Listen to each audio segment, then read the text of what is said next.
video, we are going to be planting your orchid seedlings. Just as a reminder, the different treatments are represented by a color. Throughout the experiment, we need to be extra careful about not mixing up the treatments.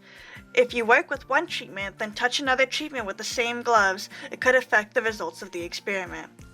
We want to make sure that each treatment stays separate from the others, so make sure the color of your gloves matches the treatment and color of the pots and growth chamber that you're working with.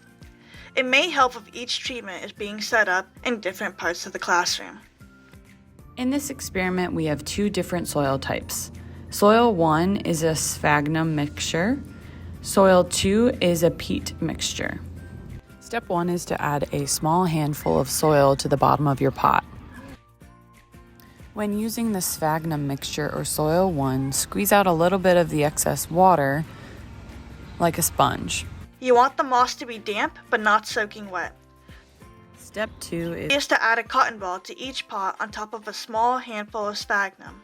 We will be adding a cotton ball to each treatment to keep with consistency of the experiment.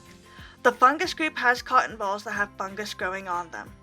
In nature, all orchids need fungus in order to grow, so we're trying to replicate those natural conditions here.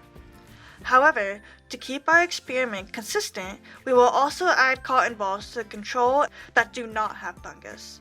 By adding a cotton ball in the pots of all the treatments, we can assume that if there is a difference in the experiments, it is because of what's on the cotton ball, not because of the cotton ball itself. Step 4 is to plant the orchid seedlings. To plant the orchid seedling, fill the cup to the top with the soil that you are using.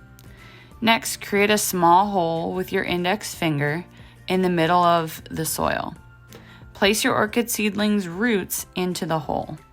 If you're planting calopogons, you should still see the top of the corm or root ball. Press the soil down gently to compress it slightly so the orchid stays in place. Do this for all seedlings in each treatment.